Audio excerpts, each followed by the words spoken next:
Hi అండి. నమస్తే. Welcome to my channel voice of Lakshmi. Attaluri Vijayalakshmi గారు రచించిన పోసాలు అనే ఒక చక్కటి కథను వినేద్దామండి. కథ మొదలు పెడదామా? తూర్పున ఉదయరేఖలు విచ్చుకుంటున్నాయి. చల్లగాలి కిటికీ గుండా గది లోపలికి చొచ్చుకుని వస్తోంది. నాకు నిద్ర లేవాలనిపించలేదు. కానీ రోజులాగే ఈరోజు తెల్లవారకుండానే మెలకు వచ్చింది. కళ్ళు మాత్రం తెరిపిరి పట్టం లేదు. బలవంతంగా కళ్ళు తెరిచి కిటికీలో నుంచి బయటికి చూశాను. ఎంతో ఆహ్లాదంగా ఉంది ప్రకృతి. నేను ఎంతో ముచ్చటపడి మా ఆకాశవాణి గార్డెన్ నుంచి తెచ్చుకుని నాటిన బ్లీడింగ్ హార్ట్ క్రోటన్ మొక్క ఏపుగా అందంగా పెరిగి నా చిన్న లాన్కి ఆకర్షణ కలిగిస్తోంది.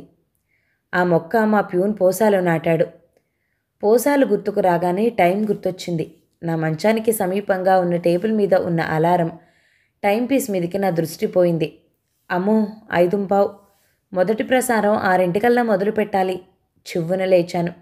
చకచక బ్రష్ చేసుకుని డ్రెస్ మార్చుకుని పరిగెత్తాను. స్టూడియోకి చాలా దగ్గర నా క్వార్టర్. నేను వెళ్ళేసరికే పోసాలు వచ్చి మొక్కలకి నీళ్లు పోస్తున్నాడు.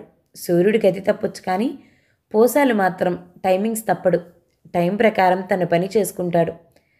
రాత్రి 12 దాకా స్టూడియోలోనే తిరుగుతూ మా అందరికీ ఏం కావాలో కనిపెట్టి సమయానికి అన్నీ అమరుస్తూ అలసట అనేది ఎరగని వాడిలా తిరుగుతూ ఉంటాడు. ఎప్పుడు నిద్రపోతాడో, అసలు నిద్రపోతాడో పోడో అర్థం కాని పోసాలు 5 డ్యూటీకి రావటం, అది ఫ్రెష్గా రావటం నాకెప్పుడూ ఆశ్చర్యంగానే అనిపిస్తుంది. నన్ను చూడగానే ఎప్పట్లాగే నవ్వుతూ విష్ చేశాడు. నేను తల ఊపి లోపలికి పరిగెత్తుతుంటే అన్నాడు, అమ్మా చాయ్ తెచ్చినా, తాగిపోండ్రి, మళ్ళా లోపలికి పోతే ఎప్పుడొస్తారో అంటూ చేతిలో ఉన్న రబ్బర్ ట్యూబు పచ్చగడ్డి మీద పడేసి నాతో పాటు డ్యూటీ రూమ్కి వచ్చాడు. నాకు కావలసిన టేప్లు, అనౌన్స్మెంట్ తాలూకు కాగితాలు తీసుకుంటూ ఉంటే కప్పులో టీ పోసి నాకు డ్యూటీ ఆఫీసర్ ప్రసాద్కి ఇచ్చాడు. ఏం పోసాలు, నీ పెళ్ళిటి కదా, ఎప్పుడు అని అడిగాడు ప్రసాద్. నేను ఆశ్చర్యపోయాను. పోసాలకి పెళ్ళా? ఇప్పటికే 2 సార్లు పెళ్ళిళ్ళు చేసుకుని భార్యల్ని కోల్పోయిన పోసాలు తనకిక పెళ్లి యోగం లేదని నిశ్చయించుకుని తన జీవితాన్ని మా అందరి సేవలకు వినియోగిస్తున్నాడని మేమంతా నిర్ణయించుకున్నాం. అలాంటిది ఇప్పుడు మళ్ళీ పెళ్ళంటుంటే పోసాలు వైపు కుతూహలంగా చూశాను. ఏం చెప్తాడో అన్నట్టుగా. మన ఎండి సాబ్ చేసుకోమని పరేషాన్ చేస్తుండు సార్. అన్నం వండనీకి, బీమారైతే చూడనీకి ఎవరున్నారు? పెండ్లా ఉంటే చూస్తుంది, పెండ్లు చేసుకో అని ఊకే చెప్తుండు అన్నాడు. ఇంతకీ పిల్లెవరు అడిగాడు ప్రసాద్. స్వీపరు లక్ష్మి అంటూ కప్పులు తీసుకుని కడగడానికి వెళ్ళబోయాడు పోసాలు. అయితే మా స్వీపర్ లక్ష్మిని చేసుకుంటున్నాడా పోసాలు? లక్ష్మి భర్త గత ఏడాది కల్తీ కళ్ళు తాగిపోయాడు. అప్పటికే ఆమె గర్భవతి.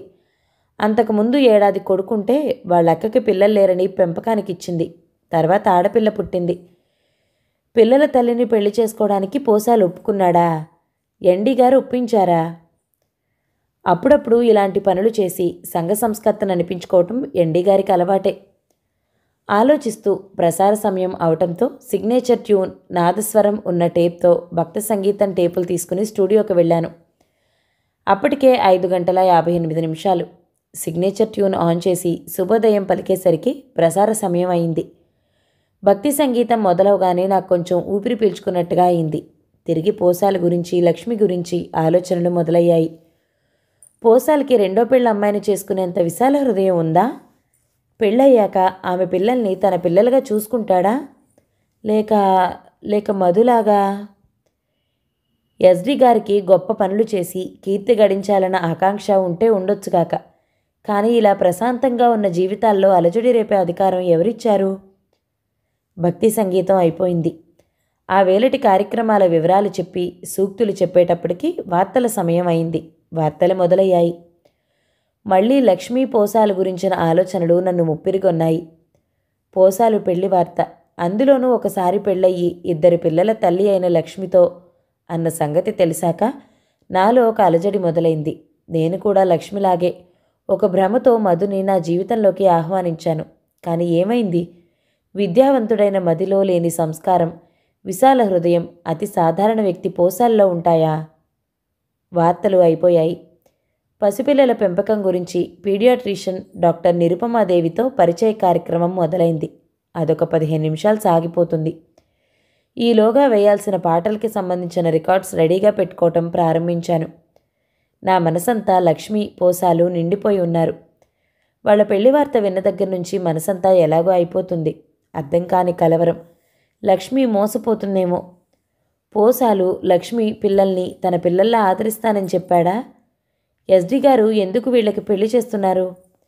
పాచి పని చేసుకుంటూ తన పిల్లల్ని తను సాకుతున్న లక్ష్మికి లేనిపోని ఆశలు చూపించి కష్టాల ఊబిలో పడేస్తున్నారా? నో, లక్ష్మికి చెప్పాలి. ఏ మగవాడు కూడా పరాయి పిల్లల్ని తన పిల్లల్లా చూడలేడు. పోసాలు నిన్ను మోసం చేస్తాడు. నీ పిల్లలు నా పిల్లల్లాగే అనాథలవుతారు. ఈ పెళ్లికి ఒప్పుకోవద్దు లక్ష్మి అని చెప్పాలి. ఆవేశంగా కుర్చీలో నుంచి లేచాను. పసిపిల్లల్ని పెంచడం ఒక కళ. అది చాలామందికి చేత కాదు. పిల్లల సైకాలజీ తెలుసుకుని వాళ్ళకి ఏ సమయంలో ఏం కావాలో తెలుసుకుని ఆ సమయానికి అది అమరిస్తే వాళ్లలో పేచి ఏ ఉండదు. డాక్టర్ నిరుపమాదేవి స్వరం వినిపించి ఆగిపోయి కుతూహలంగా వినసాగాను. పిల్లలకి ప్రథమ గురువు తల్లి. తల్లి ప్రేమ లభించని పిల్లలు చాలా దురదృష్టవంతులు. సాధారణంగా ప్రతి ఇంట్లో తండ్రి పిల్లల పెంపకం విషయంలో అంతగా శ్రద్ధ చూపడు. మనం అనేక మంది మహనీయుల కథలు విన్నాం. దాదాపు అందరి విజయం వెనుక తల్లి శ్రద్ధాశక్తులే కనిపిస్తాయి. అయితే ఇటీవల కొందరు స్త్రీలు వైవాహిక జీవితం విఫలమయ్యి తప్పనిసరి పరిస్థితుల్లో పునర్వివాహం చేసుకుంటూ తమ వైవాహిక జీవితానికి ఆటంకం ఉండకూడదని పిల్లల్ని రెసిడెన్షియల్ స్కూల్స్లో చేర్పిస్తున్నారు. దానివలన కొందరు పిల్లలు అటు తల్లి ప్రేమకు ఇటు తండ్రి ప్రేమకు నోచుకోకుండా ప్రేమరాహిత్యంతో బాధపడుతూ చిన్నప్పటి నుంచి కూడా ఒక విధమైన మనోవేదనకి లోనవుతున్నారు. నాకింక దేని మీద దృష్టి నిలవలేదు. నా చిన్నారి లౌక్య గుర్తొచ్చింది. నేను చేసిన ఒక పొరపాటు వలన నేను లౌక్య కూడా జీవితకాలానికి సరిపడ శిక్ష అనుభవిస్తున్నాం. ఒక్కసారి నా మనసంతా గత జీవితాన్ని సింహావలోకనం చేసుకోవటంలో మునిగిపోయింది. డిగ్రీ పూర్తి కాగానే అరుణ్తో నా వివాహం అయింది. అరుణ్ డిఫెన్స్లో ఉండటం చేత అతను చాలా తక్కువ సమయం నాతో గడిపేవాడు. మిగతా సమయం ఎందుకు వృధా చేయటం అని నేను ఉద్యోగం కోసం ప్రయత్నిస్తూ ఉంటే అనుకోకుండా ఆల్ ఇండియా రేడియోలో అనౌన్సర్గా ఉద్యోగం వచ్చింది. మా దాంపత్యానికి చిహ్నంగా పెళ్ళైన 3 ఏళ్లకు లౌక్య పుట్టింది. మా అన్యోన్యత చూసి బహుశా విధికే కన్ను కుట్టిందేమో. కార్గిల్ యుద్ధంలో అరుణ్కి 100 ఏళ్ళు నిండాయి. తర్వాత కొంతకాలం ఒంటరిగా జీవన సమరం సాగించిన నాన్నగారు మాత్రం నేను చిన్న వయసులో అన్ని సుఖాలను కోల్పోవటం తట్టుకోలేక భార్యతో విడాకులు తీసుకున్న మధుతో నాకు పునర్వివాహం జరిపించారు. మధుకు నేనంటే ఇష్టమే అయినా పాపను మాత్రం నిండు మనసుతో స్వీకరించలేకపోయాడు. ఫలితంగా లౌక్యని రెసిడెన్షియల్ స్కూల్లో చేర్పించాల్సి వచ్చింది. నేను ఎంతో ప్రతిఘటించాను. మధునైనా వదులుకుంటాను కానీ పాపని వదలనని. కానీ నాన్నగారు నాకు నచ్చజెప్పి ఒప్పించారు. ఆ తర్వాత మధుకి బదిలీ అయింది. మునుపటిలాగా ఒంటరిగా ఉండాలి, పాపను తిరిగి తెచ్చుకుంటాను అని ఎంత బతిమాలినా అటు నాన్నగారు కానీ మధు కానీ అంగీకరించలేదు. చేసేది లేక మనసు రాయి చేసుకున్నాను. నెలకోసారి మాత్రం వెళ్ళి లౌక్యని చూసొస్తూ ఉంటాను. మధు వారానికోసారి వస్తూ ఉంటాడు. అప్పుడు కూడా లౌక్యని చూడాలన్న ఆసక్తి కనపరచడు.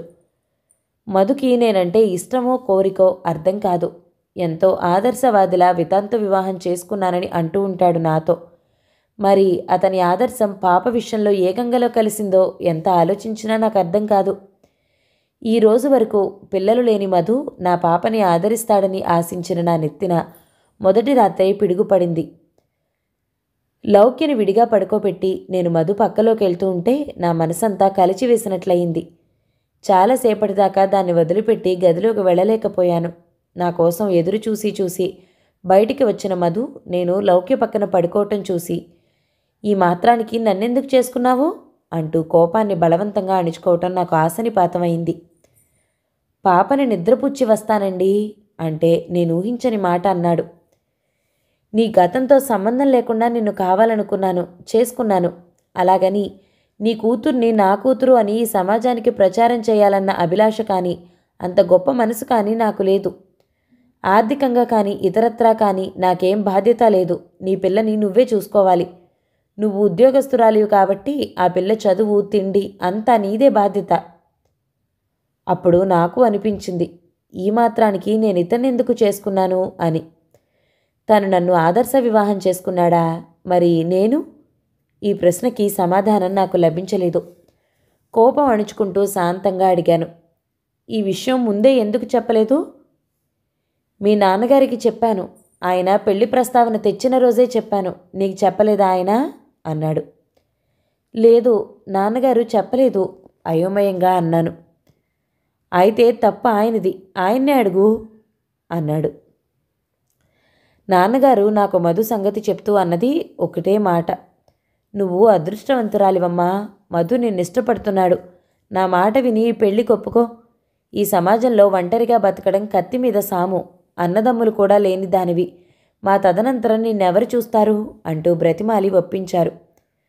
ఆ రోజు నన్ను భార్యగానే కాదు, పాపని కూతురుగా కూడా అంగీకరిస్తాడా నాన్న అని నేను అడగలేదు, ఆయన చెప్పలేదు. ఆ రాత్రి మధు అలా అన్నాక నాన్నగారిని నిలదీశాను. ఏంటి నాన్న ఇది? పాపని హాస్టల్లో చేర్పించాలని నాకు చెప్పలేదేం అని. పిల్ల తల్లివైనా నిన్ను పెళ్లి చేసుకోవడానికి ఒప్పుకోవడమే గొప్ప విషయం. పిల్లని కూడా యాక్సెప్ట్ చేయమనటం న్యాయం కాదమ్మా. దాన్ని హాస్టల్లో చేర్పించటమే ఉచితం. మనకు కావాల్సింది పిల్ల బాగా చదువుకుని వృద్ధిలోకి రావటం అంతే. నీకు శక్తి ఉన్నంత వరకు చదివించు. ఆ తర్వాత పెళ్లి చేసి పంపించేస్తే బాధ్యత తీరుతుంది. దానికోసం నీ జీవితం ఎందుకు నాశనం చేసుకుంటావు? మధుకి అసలు ఆడపిల్లలంటే ఇష్టం లేదు. పైగా పరాయివాడి కూతుర్ని ఎలా ఆదరిస్తాడనుకున్నావు అన్నారు. మరెందుకు ఒప్పుకున్నావు నాన్న అని అడిగాను. నా కళ్ళ ముందు నువ్వు ఇలా అన్ని సుఖాలకు దూరమే బతుకుతుంటే తండ్రిగా భరించలేకపోతున్నానమ్మా. హతాశురాలినయ్యాను. నా మీద ఆయనకున్న ప్రేమ నాకు నా కూతురు మీద ఉండదనుకున్నారా నాన్నగారు అనిపించింది. నా స్వార్థం కోసం చిన్నారి లౌక్యని అనాథని చేశానని ఎంత ఆవేదన అనుభవించానో ఎవ్వరూ అర్థం చేసుకోలేదు. దాన్ని హాస్టల్లో చేర్పించి వచ్చే రోజు గుండె తెగిపడేలా ఏడ్చాను. కనీసం దాని తండ్రిగా రికార్డ్స్లో తన పేరు రాయడానికి కూడా అంగీకరించలేదు మధు.